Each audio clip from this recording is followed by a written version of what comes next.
Hello friends, welcome to my YouTube channel. तो बात करते हैं न्यूजीलैंड टूर ऑफ इंडिया 2026। और इसमें 3 वनडे मैच है और 5 T20 आई है। ठीक है। तो पहला मैच कल कंप्लीट हुआ। बड़ौदा गुजरात में मैच था ये। आई थिंक वो न्यू स्टेडियम बना है वहाँ। फर्स्ट बॉयज़ का जो है इंटरनेशनल मैच था ये, ODI। तो अच्छा पिच था, हाई स्कोरिंग वेन्यू होता है वो सब, वहाँ रन्स वगैरह बहुत बनते हैं। कल के मैच पे अगर बात किया जाए तो Shubman Gill captain, as a captain फिर से वापसी किया और टॉस जीता, बॉलिंग लिया। सही डिसीजन था उसका, क्योंकि बाद में ड्यू फैक्टर थोड़ा होना था और ड्यू से जो है फ़ायदा मिलता है बैटिंग में, तो उसका डिसीजन ठीक था। हालांकि न्यूजीलैंड वाले जिस तरह का स्टार्ट किए थे, हेनरी निकल्स 50 किया, डिवॉन कॉनवे 50 किया, हेनरी निकल्स आई थिंक 62 किया था क्या, और 56 आई थिंक किया था डिवॉन कॉनवे, ऐसे कुछ था। और डैरल मिचेल ने 84 किया, काफ़ी अच्छा बैटिंग किया वो। तो जिस तरह का वो शुरुआत किए थे, दोनों ओपनर उनके 50 किए, तो मेरे हिसाब से कम उनको 330-40 बनाना चाहिए था, लेकिन खैर बाद में गड़बड़ हो गया, नहीं बना पाए वो। उनका कैप्टन भी बाद में यही बात बोला, अगर 20-30 रन और होते तो मैच का रिजल्ट कुछ और हो सकता था। खैर चलो, ये तो अलग बात है।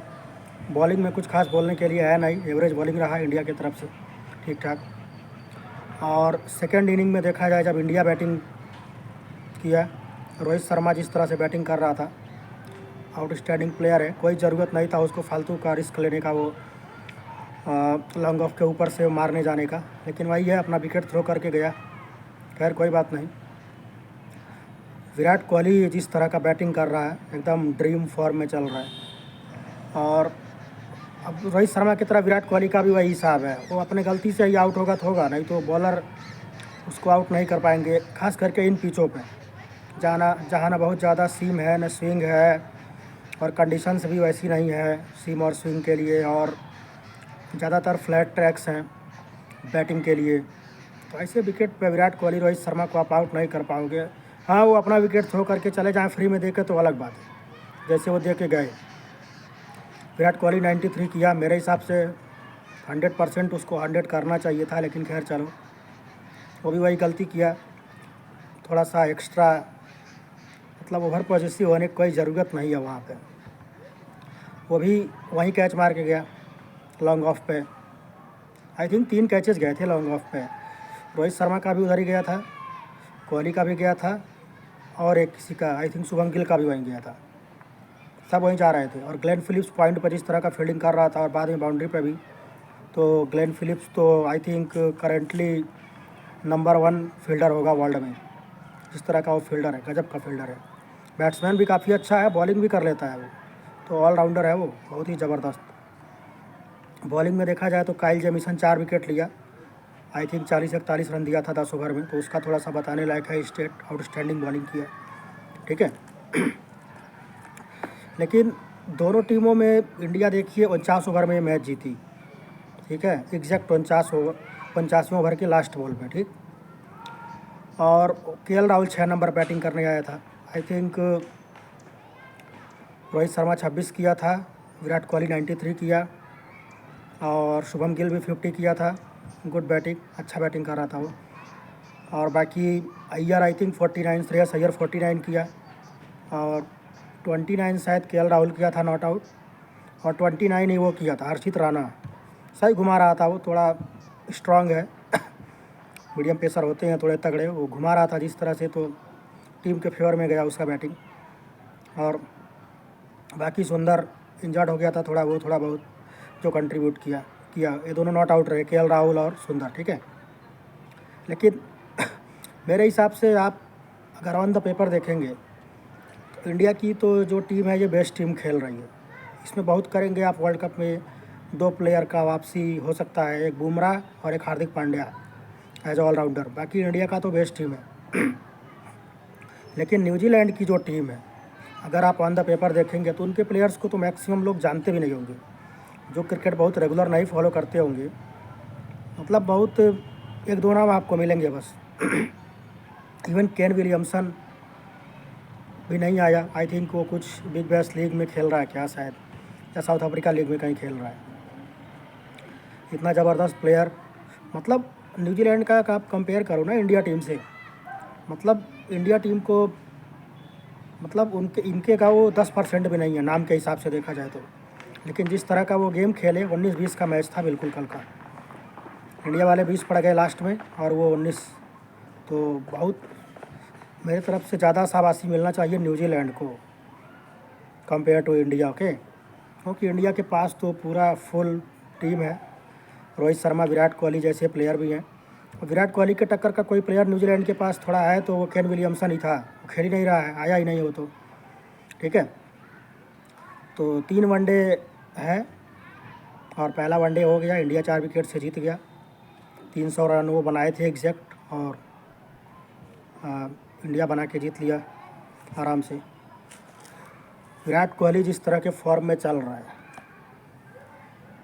अगर उसे मैचेस ज़्यादा मिले तो, अब देखिए पता है, अच्छा बैटिंग वो जितना कर रहा है उसका एक सबसे बड़ा एक प्लस पॉइंट क्या है, टेस्ट मैच खेल नहीं रहा है, T20 का ही खेल नहीं रहा है, उसको गैप पूरा मिल रहा है, प्रॉपर रेस्ट मिल रहा है। और जब भी वो बैटिंग करने आ रहा है तो एक ही टारगेट है उसका कि कम से कम 100 तो बना ही देना है, और उसको फार्मूला पता है 100 बनता कैसे है, ठीक है। आई थिंक इंटरनेशनल क्रिकेट में उसके 28,000 से ऊपर रन हो गए। सचिन तेंदुलकर के बाद वो दूसरे नंबर पर आ गया है। कुमार संगकारा था दूसरे नंबर पर, उसको तीसरे नंबर पर कर दिया है। और रोहित शर्मा के आई थिंक 650 छक्के हो गए हैं इंटरनेशनल ODI में। ये सब बहुत बड़े बड़े रिकॉर्ड्स हैं अगर देखे जाए तो।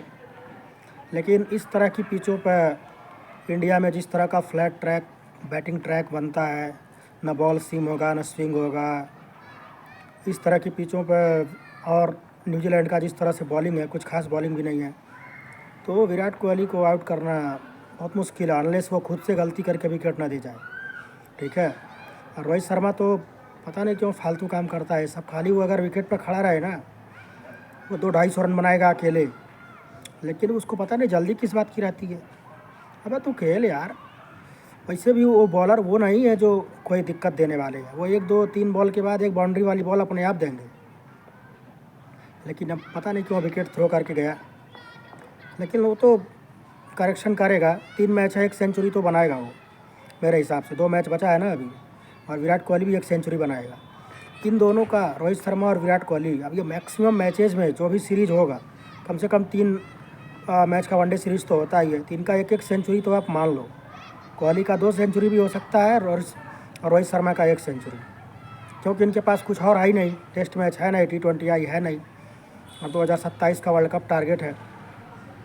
एक चीज़ आप लोगों को मैं और बता दूं, ऋषभ पंत भी है इसमें, बेंच पर बैठा है अभी। मैच के ठीक 1 दिन पहले, कल मैच था ना, इट मीन्स परसों, प्रैक्टिस में उसको बॉल लग गई ऋषभ पंत को, ठीक है। आर्मर होता है जिसमें बॉल लगा के फेंका जाता है, उससे तेज़ बॉल आता है। ऋषभ पंत को चोट लगी है लोअर साइड में, ठीक है,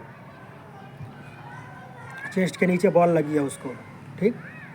और मैं काफ़ी पहले से देखी ये सब बातें बताया हूँ कि ऋषभ पंत का जिस तरह का बैटिंग का टेक्निक है, ये तो खैरियत है कि शोएब अख्तर वगैरह जैसे बॉलर है नहीं और रिटायर हो गए वो बहुत पहले, नहीं तो मैं आपको गारंटी देता हूँ 2 ओवर में शोएब अख्तर, ऋषभ पंत जैसे प्लेयर्स का करियर ख़त्म कर देगा। 2 ओवर में अगर वो अपने पास जाए, 2 ओवर में ख़त्म कर देगा करियर ही, दोबारा खेल नहीं पाएंगे, क्योंकि कोई टेक्निक नहीं है। जो प्रॉपर बैट्समैन तो छोड़ो, जो प्रॉपर मतलब जिसका कोई बैटिंग का टेक्निक ही नहीं है, आड़ा तिरछा, उल्टा सुल्टा, भगड़बाजी, खाली लप्पेबाजी करना, ये तो मीडिया उडिया वाले उसको पता नहीं क्या क्या बना दिए। और अभी जो इससे पिछला IPL था, मैं तभी बोला था गोयनका की बेवकूफ़ी पे काफ़ी कुछ, और मैं ये भी बोला था ये बेवकूफ़ी गोयनका दोबारा करेगा, और वो दोबारा उसने उसको 27 करोड़ में रिटेन करा है। तो अब उस पर मैं कुछ नहीं कहूँगा, गधों का सरदार है वो गोयनका, यही कहूँगा और कुछ नहीं कहूँगा। लेकिन पंत एक्स्ट्रा में है, और वो आप गारंटी है, जान लीजिए, अगर वो फिट होता तो खेलता ज़रूर, ठीक है। आप सोचो, मेरे हिसाब से इंडियन टीम में विराट कोहली, रोहित शर्मा, शिखर धवन तो चला गया, उसके बाद कोई सबसे टैलेंटेड प्लेयर एक था तो वो था KL Rahul, as a wicket keeper batsman. Dhoni का जो सही रिप्लेसमेंट कोई हो सकता था। इसका करियर ये सब कितना तबाह कर दिए और अब भी तबाह कर रहे हैं। सोचो 6 नंबर पर बैटिंग करा रहे हैं केएल राहुल जैसे बैट्समैन को, उसको तुम तीनों फॉर्मेट में चाहो तो ओपनिंग कराओ, वनडे में, टेस्ट मैच में, T20 में, और वो बंदा पता है विराट कोहली, रोहित शर्मा जैसे रिकॉर्ड्स ही बनाता क्रिकेट में। लेकिन वही है, जब उसको 6 नंबर बैटिंग कराओगे तो एज अ बैट्समैन ये जो हिस्ट्री लिखी जाती है ना, ये बड़े टॉप क्वालिटी बैट्समैन थे, 10,000 रन ये वो, ऐसे में तो कभी ज़िंदगी में आ नहीं पाएगा। और ये सब बहुत प्लानिंग के साथ किया गया, अब भी किया जा रहा है, आगे भी किया जाएगा। लेकिन एक चीज़ मैं और कहा था कि गौतम गंभीर जब टीम का हेड कोच बना है तो ऋषभ पंत जैसे लोगों को बहुत ज़्यादा मौका नहीं मिलेगा इस तरह के ख़राब परफॉर्मेंस पे। तुम हर बार आओगे, बैट घुमा के उल्टा सुल्टा आउट हो जाओगे ज़रूरत के टाइम, और सोचोगे तुम्हें हमेशा मौके मिलते रहेंगे और तुम्हारा करियर बहुत लंबा होगा। तो सब बेवकूफ़ी है। और मुझे लगता है ऋषभ पंत का करियर अब डाउन होना शुरू है और उल्टा गिनती शुरू हो गया है। आई थिंक 2017 में ये इंटरनेशनल क्रिकेट में डेब्यू किया था, 16-17 में, 17 में अगर मान लें तो 9-10 साल में सोचो इस बंदे का खाली वनडे में 1 सेंचुरी है। आप सोचो, वनडे का ही किसी काम का प्लेयर नहीं। टी ट्वेंटी आई में भी आई थिंक इसका 20 का एवरेज है, वनडे में 30 का एवरेज है, और टेस्ट मैच में थोड़ा बहुत है, 40 का ऊपर का एवरेज है। वो अपोजिशन का कृपा है, ज़बरदस्ती खिला के इसको बनाया गया जो बनाया गया, ठीक है। तो 10 साल बहुत होता है, मुझे लगता है 10 साल क्या, ये 1 साल भी वहाँ खेलने के लायक नहीं था ना, वहाँ पहुँच पाता अगर ईमानदारी से काम हुआ होता। और इसके चक्कर में कितने विकेट कीपर बैट्समैनों का, आप बताओ, ईशान किशन कहाँ है वनडे में डबल 100 बनाने वाला, वनडे के टीम में ही नहीं है। सोचो करुण नायर टेस्ट मैच में ट्रिपल सेंचुरी बनाया था, उसका करियर उसके बाद ख़त्म हो गया। कुछ प्लेयर्स का करियर इसी वजह से ख़त्म हो जाता है क्योंकि वो बहुत आउटस्टैंडिंग परफॉर्मेंस कर देते हैं, और ये पता लग जाता है अब इसको खिलाएंगे तो भाई टीम से निकाल नहीं पाएंगे, उससे अच्छा पॉलिटिक्स करके इसको निकालो और कभी आने ही मत दो, ठीक है। बहुत से ऐसे एग्जाम्पल, इवन टेस्ट मैच में रहाणे वगैरह को रहना चाहिए था, निकाल दिया गया बहुत चालाकी से। तो ऋषभ पंत को चोटें तो बॉलर पता नहीं क्या, आर्चर वार्चर भी चाहे ना, ये मिचेल स्टार्क वगैरह चाहे तो मार देंगे इसको बहुत बुरा। और शोएब अख्तर वगैरह का तो बात ही छोड़ दो आप, वो तो 2 ओवर में अगर उसको आप बोल दो ना, वो करियर ख़त्म कर देगा। उसने तो पॉन्टिंग को मारा, लारा को मारा, सचिन को मारा, किसको नहीं मारा, इस तरह का वो बॉलर था। बैटिंग में भाई देखो, सबसे बड़ा एक चीज़ होता है solid technique, rock solid technique होता है एकदम चट्टान की तरह डिफेंस, जैसे राहुल द्रविड़ वगैरह का था। मैं नहीं कह रहा सबका हो, सचिन का था, केन विलियमसन का है, कोहली का है, रोहित शर्मा है। सारे शॉट्स देखो, सारे ड्राइव्स है, बैकफुट पंच है, बैकफुट ड्राइव है, हुक शॉट है, पुल शॉट है, और सबसे बड़ी बात है टेक्निक है, middle of the bat ball खेलना। ये थोड़ी तुम घुमा रहे उल्टा सुल्टा कहीं भी, तेज़ बॉलर होगा मार देगा, वहीं ढेर हो जाओगे। अच्छा बॉलर होगा, ज़्यादा देर तक बच नहीं पाओगे। पंत का टेक्निक वही है, रात भर उसे यहाँ तक जितना खेल गया, मेरे हिसाब से तो बहुत खेल गया वो। तो आई होप कि फिट हो, एक आध मैच खेले, देखें क्या होता है। लेकिन मुझे तो नहीं लगता कि बहुत टीम के फेवर में वो तो जब खेलता है तो अपनी टीम को हरवाने का काम करता है पूरा, बैटिंग हो बॉलिंग हो। बॉलिंग तो खैर वो करता नहीं, बैटिंग कीपिंग और बाकी आईपीएल में आप लोगों ने देखा ही हो क्या क्या किया। लेकिन विराट कोहली जिस तरह का बैटिंग कर रहा है, मेरे हिसाब से उसको थोड़ा सा पेशेंस से काम ले तो हर दूसरे तीसरे मैच में सेंचुरी बना सकता है। आप सोचो सचिन तेंदुलकर जैसा बंदा भी 8वें 9वें मैच में 1 सेंचुरी बनाता था, ठीक है। और कोहली अगर दूसरे तीसरे मैच में सेंचुरी बना रहा है तो बहुत बड़ी बात है। लेकिन इसका मतलब ये नहीं है आप कोहली को सचिन से कंपेयर करो। हाँ, जिसको कंपेयर कर सकते हो थोड़ा बहुत तो कोहली ही है, लेकिन कोहली सचिन के आसपास भी नहीं है बहुत सी चीज़ों में।